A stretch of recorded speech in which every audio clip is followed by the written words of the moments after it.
మీరందరూ ఫాలో అవుతున్న విషయమే. అక్షరం మనందరికీ అక్షరమే అన్నం పెట్టింది. ఒక రకంగా ఈ అక్షరమే తిరిగి మనల్ని సమాజంలో నిలబెడుతుంది. ఆ అక్షరాన్ని ఒడుపుగా ప్రయోగించటము అసలు సమస్య. అక్షరము అన్నం పెట్టడము, అక్షరం పేరు తేవటం ఒక అంశం అయితే, దాన్ని ఒడుపుగా ప్రయోగించటం అనేది చేయాలి. ఆ కాలంలో కుటుంబరావు గారు వ్యాసాలు రాస్తూ ఉంటే, లేదా సీరియస్ విమర్శలోకి వస్తే కట్టమంచి రామలింగారెడ్డి గారు, రాచమల్లు రామచంద్రారెడ్డి గారు, ఇంకా తర్వాత కేవి రమణారెడ్డి గారు, తర్వాత త్రిపురనేని మధుసూదన్ రావు గారు, ఇట్లా మనం ఒక 50 ఏళ్ల కాలపు భాషని, విమర్శని, సాహిత్యాన్ని శాసించినటువంటి వాళ్ళను చూస్తాం. ఆర్ఎస్ సుదర్శనం గారు. అయితే పత్రిక వేరు. ఇవన్నీ వాళ్ళు అకాడమిక్ స్థాయిలో చేసుకున్నటువంటి పనులు. కానీ ఒక పత్రికకి ఒక 20 లక్షల మందో 30 లక్షల మందో పాఠకులు ఉంటారు.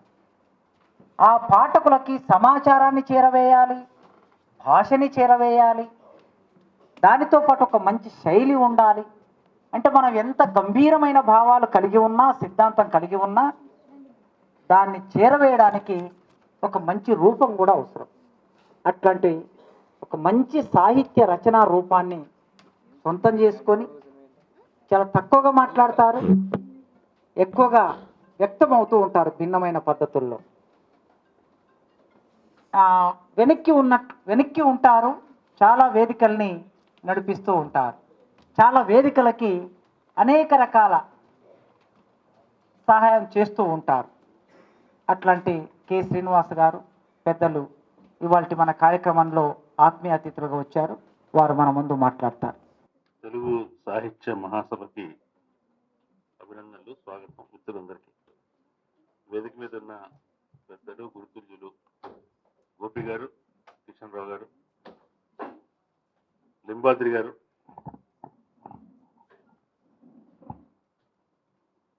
రవీందర్ గారు, ఈ కార్యక్రమాన్ని డిజైన్ చేసి నడిపిస్తున్నటువంటి కాసిం గారు, సభలో ఉన్న అనేక మంది పెద్దలకు, మిత్రులకు నమస్కారం. దీన్ని నేను మహాసభ అని అంటాం. ఎందుకంటే కాంగ్రెస్ అనే మాటలో ఉన్న కాంట్రవర్సీ ఏం లేదు. దానికి ఇండియన్ నేషనల్ కాంగ్రెస్ ఏర్పడ్డప్పుడు కూడా దాన్ని దేశీయ మహాసభ అనేవాడు. మనకు లిటరీ కాంగ్రెస్ అనగానే హిస్టరీ కాంగ్రెస్, సైన్స్ కాంగ్రెస్ గుర్తుకొస్తాయి. గుర్తుకొచ్చడం వల్ల మనకు ఒకటి తెలుస్తున్న విషయం ఏంటంటే, ఇది ఒకసారి జరిగే విషయం కాదు, ఎప్పటికీ జరగబోతుంది. ఏదో ఒక వ్యవధిలో, ఏడాదికి ఒకసారో 2 ఏళ్లకు ఒకసారో ఇది జరిగితేనే దీనికి పేరు పెట్టినందుకు సార్థకత వస్తుంది.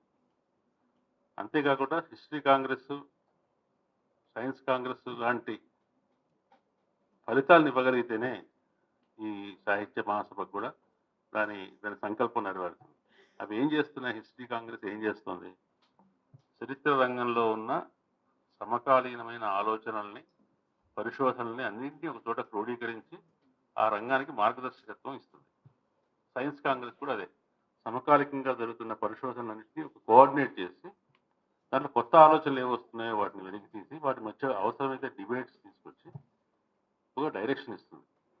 ఇవాళ తెలుగు సాహిత్యానికి, తెలుగు భాషా సాహిత్య రంగానికి రెండింటికి కూడా ఈ మహాసభ నుంచి అటువంటి మార్గనిర్దేశం అందే విధంగా ఈ మహాసభ జరగాలని నేను కోరుకుంటున్నాను. ఇప్పుడైతే ప్రామిస్ కనిపిస్తోంది. మూడు రోజుల కార్యక్రమం, దాంట్లో ఉన్న విషయ సూచిక, ఎవరెవరు మాట్లాడతారు, ఎంచుకున్న అంశాలు. ఇందాక ఒకరు చెప్పినట్టుగా పత్రికా రంగం కూడా ఒకటి ఉండాల్సిందని, పత్రికా రంగం కూడా ఉండాలి, ఇంకా చాలా రంగాలు కూడా ఉండవలసి ఉన్నాయి. క్రమంగా ఇది జరిగిన తర్వాత మనం సమీక్షించుకొని ముందు ఏం చేయాలి, ఏమి జోడించాలనేది ఆలోచించవచ్చు. ఇందాక ఒక ప్రశ్న వచ్చింది, తెలుగు ఎందుకు చదువుకోవాలి, సాహిత్యం ఎందుకు చదువుకోవాలి అంటే మనలో తెలివి వస్తుంది, ఆనందం కలుగుతుంది, ఆలోచన వస్తుంది, ఇట్లా చెప్పారు. ఆనందం రావటం, ఆలోచన రావటం వల్ల భాషలు వర్ధిల్లవు. భాషలు ఎప్పుడు వర్ధిల్లుతాయంటే అది ఉపాధి ఇచ్చినప్పుడే వర్ధిల్లుతాయి. భాష వల్ల మనకు ఉద్యోగం దొరకాలి, ఆ భాష వల్ల మనకు జీవనోపాధి ఉంటే భాష అదే పోషించబడుతుంది. కాబట్టి ఇప్పుడు ఇంగ్లీష్కి తెలుగుకి మధ్య వస్తున్న పోటీ కూడా అదే. ఇంగ్లీష్ మనకు ఉపాధిని ఇస్తుంది, మనకు భవిష్యత్తుని ఇస్తుంది కాబట్టి అందరూ ఇంగ్లీష్ వైపు షిఫ్ట్ అవుతున్నారు. తెలుగు అది ఇస్తుందా, ఇవ్వగలుగుతుందా, ఇవ్వాలంటే ఏం చేయాలి అనేది ప్రశ్న. సాహిత్య చర్చ అనగానే ఎప్పుడు కూడా ప్రాచీన సాహిత్యం గురించి, మన భాషను రక్షించుకోవడం గురించి, భాష అందరూ టీవీ వార్తల్లో ఇంగ్లీష్ మాట్లాడుతున్నారని బాధపడటం గురించి దీని చుట్టూ తిరుగుతుంటాం. భాష దానంతరది సర్వైవ్ కావాలంటే, దానంతరది బతికి బట్టగట్టాలంటే ఆ భాషకు చెలామణి ఉండాలి. ఆ భాషను నమ్ముకుంటే ప్రజలకు జీవనోపాధి కలగాలి. జీవనోపాధి కలగటం లేదా? ఎన్ని రంగాలు ఉన్నాయి భాష మీద? తక్కువ రంగాలు ఏమీ లేవు. ఆ తక్కువ రంగాల మధ్య సమన్వయం ఒకటి వస్తే ఇప్పుడున్న దానికంటే ఎక్కువ ఉపాధి ఇవ్వగలుగుతుంది తెలుగు భాష. మన దగ్గర ఉండే స్కూళ్లలో తెలుగు టీచర్లు, కాలేజీలో తెలుగు అధ్యాపకులు మాత్రమే కాదు, పత్రికా రంగంలో పనిచేస్తున్న సుమారు 20-25 వేల మంది పత్రికా రచయితలు, అనువాదకులు అందరూ తెలుగు చదువుకున్న వాళ్ళే, తెలుగు భాషతో సంబంధం ఉన్నవాళ్లే. అట్లాగే మనం పాఠ్య పుస్తకాలు రాసేవాళ్ళు, ఇవాళ మనం చూస్తున్న సినిమాలకు సంభాషణలు రాసేవాళ్ళు, మనం రోడ్డు మీద వెళ్తుంటే హోర్డింగుల్లో అడ్వర్టైజ్మెంట్ కనపడతాయి, వాటి తెలుగు క్యాప్షన్స్ రాసేవాళ్ళు, కాపీ రైటింగ్ అంటారు, అవి రాసేవాళ్ళు. అట్లాగే జ్ఞానానికి సంబంధించిన సమస్త వచనము తెలుగు భాషతో పరిచయం ఉన్న వాళ్ళు రాస్తున్నవే. వాటన్నిటికీ ఒక ఒక ఇందాక కిషన్ రావు గారు చెప్పినట్టుగా ఒక సమన్వయం చేసి భాషా సాహిత్య వ్యవహారాలన్నింటికీ ఒక ప్రాధికార సంస్థ కావాలి. మనం చాలా కాలం నుంచి అడుగుతుంది. ఎందుకంటే భాషా వ్యవహారాలని చూడటానికి ఒక సిస్టమ్, ఒక వ్యవస్థ కావాలి. వ్యవస్థ ఉంటేనే ఒక నిఘంటు వ్యవస్థ ఉండాలి. ఒక మంత్రి గారు ఉండాలన్నారు. మంత్రి తమిళనాడు లాంటి రాష్ట్రాల్లో ఉన్నారు, భాషా పరిరక్షణ కోసం మంత్రి ఉన్నాడు. ముందు దాని పరిరక్షణ అవసరమని మనం గుర్తిస్తే దానికి సంబంధించిన మంత్రిత్వ శాఖ వస్తుందా, ఇంకోటి వస్తుందా అనేది చూడొచ్చు. కానీ తెలుగు భాషకు సంబంధించిన వినియోగం అనేది ప్రతి చోట చాలా విస్తృతంగా ఉంది, పెరుగుతోంది. ఇవాళ గూగుల్, యాహూ, తర్వాత అనేక వెబ్సైట్స్ ఇవాళ తెలుగు వర్షన్స్ ఇస్తున్నాయి. అనేక ఇంగ్లీష్ వార్తా వెబ్సైట్స్ తెలుగు వర్షన్స్ ఇస్తున్నాయి. వాళ్ళందరిలో పనిచేసే వాళ్ళు ఎవరు? తెలుగు భాషతో సంబంధం ఉన్న వాళ్ళైతేనే బాగా సమర్థంగా పనిచేయగలరు. ఆ తెలుగు భాష నుంచి అంతమంది రాకపోవడం వల్ల ఇతర సబ్జెక్టు చదువుకున్న వాళ్ళకి తెలుగు భాష శిక్షణ ఉండట్లేదు. అందువల్ల మాకు ఆ విషయంలో కొరత ఏర్పడుతుంది. అంతేకాకుండా తెలుగు నేర్పిస్తున్నటువంటి విశ్వవిద్యాలయాలు తెలుగు ఫంక్షనల్ తెలుగు మీద దృష్టి పెట్టట్లేదు. ఇందాక చెప్పినట్టుగా సాంప్రదాయ తెలుగు గురించి దృష్టి పెడుతున్నారు. సాంప్రదాయ తెలుగు చదువుకోవడం అవసరమే. సాంప్రదాయ తెలుగు చదువుకున్న వాళ్ళు ఆధునిక తెలుగును సమర్థంగా వినియోగించగలుగుతారు. దానికి సంబంధించిన న్యూయాన్సెస్ తెలుస్తాయి, దానికి సంబంధించిన లోతులు తెలుస్తాయి. కానీ ఫంక్షనల్ తెలుగు కావాలి కదా. ఒక అప్లికేషన్ రాయడం రావాలి కదా, దరఖాస్తు రాయడం రాయాలి, ఒక దస్తావేజును ట్రాన్స్లేట్ చేయడం రావాలి, ఒక చిన్న ప్యాసేజ్ ఇస్తే హిందీలో తెలుగులో ఉన్న ప్యాసేజ్ ఇస్తే తెలుగులో చెప్పడం రావాలి. ఇవన్నీ రావాలంటే, అధికార భాష అమలు కావాలంటే ఫంక్షనల్ తెలుగు రావాలి, తెలుగు టైప్ రైటింగ్ కావాలి, కంప్యూటర్ మీద తెలుగు టైప్ చేయడం రావాలి, దానికి సంబంధించిన కీబోర్డ్ తెలియాలి. ఈ ఫంక్షనల్ స్కిల్స్ ఏవి మీకు ఎక్కడ బయట ఏ కంప్యూటర్ ఇన్స్టిట్యూట్లో తెలుగు టైప్ నేర్పరండి. మనం సొంతంగా నేర్చుకోవాల్సింది, సాంప్రదాయ పద్ధతిలో ఒకరి నుంచి ఒకరు నేర్చుకోవాల్సిందే. అది ఈ సంస్థ నేర్పాలి, విశ్వవిద్యాలయాలు నేర్పాలి. నేర్పితే తెలుగు భాషకు ఆధునికమైన సాంకేతిక నైపుణ్యాలను కూడా అలవరిస్తే ఆ తెలుగు భాష మరింతగా ఉపాధి ఇవ్వగలదు. అది చాలా ముఖ్యమైన విషయం అని అనుకుంటున్నాను. ఎందుకంటే తెలుగు ఎన్ని రంగాలతో ముడిపడి ఉందో అనే విషయాన్ని మనం తరచూ విస్మరిస్తూ ఉంటాం. ఇంకోటి, హిస్టరీ కాంగ్రెస్కి సైన్స్ కాంగ్రెస్కి ఉన్న తెలుగు కాంగ్రెస్కి ఉండే తేడా ఏంటంటే, ఆ హిస్టరీ కాంగ్రెస్, సైన్స్ కాంగ్రెస్లో కవిత్వం, కథలు ఉండవు, సృజనాత్మక అంశాలు ఉండవు. ఈ తెలుగులో వచ్చేసరికి సృజనాత్మక అంశాలు వస్తాయి. అవి ఒకసారి డామినేట్ చేసే అవకాశం ఉంది. కవులు ఉన్నారనుకోండి, కవులు చాలా ఓవర్వెల్మింగ్, చాలా ఎట్లాంటి దేన్నైనా చూసుకుపోతారు. మొత్తం విషయాన్ని మనం ఉపన్యాసకులు విషయం మాట్లాడమంటే కవిత్వం మాట్లాడటం మొదలు పెడతారు. కవిత్వం అనేది ఉద్వేగపరంగా బాగుంటుంది, కానీ శాస్త్రం మాట్లాడేటప్పుడు శాస్త్రమే మాట్లాడాలి. శాస్త్ర వచనం గంభీరంగా ఉండాలి, దాంట్లో ఎటువంటి అతిశయోక్తులు, వర్ణనలు ఉండకూడదు. కాబట్టి ఈ తెలుగు మహాసభలో కవిత్వాన్ని బయటే పెట్టారనుకోండి, కవిత్వం పాట బయటే పెట్టినప్పటికీ దీంట్లోకి రాదని ఏమీ లేదు. ఇందాక నుంచి మనం ప్రసంగాలు అన్నింటిలోనూ కవిత్వం చాలానే వచ్చింది. దీనికి దూరంగా ఉండాలి. కవిత్వం గురించి మాట్లాడాలి, కవిత్వం మాట్లాడాలి, కథ గురించి మాట్లాడాలి, కానీ మాట్లాడదు. అంతేకాకుండా అనేక అన్వయ శాస్త్రాలు, ఇందాక ఒక వక్త మాట్లాడారు, సైన్స్లో, హిస్టరీలో అనేక అన్వయ శాస్త్రాలు ఉంటాయి, ఇతర శాస్త్రాలతో సంబంధించిన అన్వయాలు ఉంటాయి. తెలుగు కూడా ఉంటుంది. సామాజిక శాస్త్రాలతో అన్వయం సాంకేతికతతో అన్వయం ఉంటుంది. ఈ అన్వయానికి సంబంధించి ఆ, ఒక ఒక సాహిత్యంలో ఒకనాటి ప్రజా పరిపాలన పబ్లిక్ అడ్మినిస్ట్రేటర్ ఎలా ఉంది అని పరిశోధన చేసామనుకున్నాను. ఈ రెండు అంశాలకు సంబంధించిన అన్వయం, అటువంటి అన్వయ శాస్త్రాలు ఉంటాయి. ఈ తెలుగుకు సంబంధించిన విస్తృతి అంతా కూడా ఉండాల్సిన అవసరం. ఇవాళ సాంకేతికత కూడా ఒక కొన్ని కొత్త టాపిక్స్ కూడా పెట్టారు ఈ కాంగ్రెస్లో. ఆ, సినిమా కథల గురించి కూడా ఒక అంశం పెట్టారు. ఎట్లా అసలు ఎట్లా ఇన్వెస్టిగేట్ చేస్తారు, ఎట్లా ప్లాన్ చేస్తారు, అటువంటి అనేక కొత్త రంగాల్ని కూడా దీంట్లో జోడించవలసిన అవసరం ఉంది. ఇవి నిజానికి సాధారణంగా యూనివర్సిటీస్ ఒకప్పుడు చాలా గొప్ప పనులు చేసేవి. ఉస్మానియా యూనివర్సిటీ కూడా ఈ ట్రాన్స్లేషన్ బ్యూరో పెట్టింది కదా, ఉర్దూలో వైద్య ఇంజనీరింగ్ పుస్తకాలను తీసుకురావడం కోసం ట్రాన్స్లేషన్ బ్యూరో ఉస్మానియా యూనివర్సిటీలో పనిచేసేది.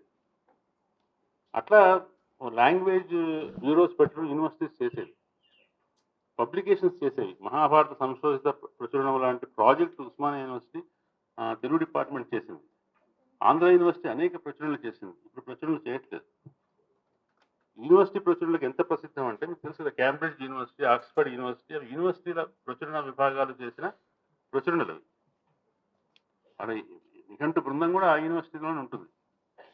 కాబట్టి ఆ యూనివర్సిటీ ప్రతిష్టాత్మకమైనటువంటి పుస్తకం. ఇప్పుడు యూనివర్సిటీ నుంచి ఒక నిఘంటు వచ్చిందంటే దానికి చాలా అథెంటిసిటీ ఉంటుంది. మేము చాలా మాటలకి మాకు తెలుగు మాటలు దొరకవు, ఇంగ్లీష్ టెక్నాలజీకి దొరకనప్పుడు మేము ఎవరి కోసం చూడాలి? మాకు ఒక పరిభాషను అందించేటువంటి వ్యవస్థ ఏది లేదు.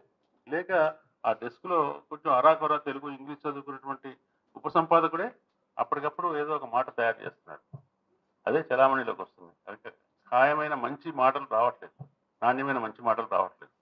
ఇటువంటి చాలా అవసరాలు ఇవాళ సమాజానికి ఉన్నాయి. అది యూనివర్సిటీ చేయాలి. యూనివర్సిటీ ఉస్మానియా యూనివర్సిటీ తెలుగు కాంగ్రెస్ అనే బాధ్యతను చేపట్టింది కాబట్టి ఈ తెలుగు కాంగ్రెస్ కనీసం అన్ని యూనివర్సిటీస్లో ఉండే తెలుగు విభాగాలతో కాకుండా బయట ఉన్న తెలుగు సంస్థలతో కూడా సంబంధం పెట్టుకొని సమన్వయం చేసుకొని ఏం జరుగుతుంది సాహిత్య భాషా రంగాల్లో, వాటి అవసరాలు ఏంటి, పరిశోధన ఎక్కడ జరుగుతుంది, ఏ ఏ రంగాల్లో జరుగుతుంది, ఇప్పుడు ఓగ్లో ఉన్న పరిశోధన ఏంటి, ఎక్కువ మంది ఏ అంశాల మీద పరిశోధన చేయడానికి ప్రయత్నిస్తున్నారు, అది కొత్తగా ఏ అంశాల మీద పరిశోధన చేయాల్సిన అవసరం ఉంది అనే విషయాన్ని గుర్తించి డిపార్ట్మెంట్స్ కూడా ఒక మార్గదర్శకం చేసే విధంగా ఈ లిటరీ కాంగ్రెస్ ఉండాల్సిన అవసరం ఉంది. హిస్టరీ కాంగ్రెస్లో ఒక పేపర్ ప్రజెంట్ చేస్తే వాళ్ళ స్కాలర్కి ఎంతో ఎంతో పేరు వస్తుంది, ఎంతో అతనికి ఒక గుర్తింపు వస్తుంది. అట్లా ఇక్కడ ప్రజెంట్ చేసే పేపర్స్కి చాలా మంచి పీర్ గ్రూప్ తోటి వాటిని ఎవాల్యుయేట్ చేయించి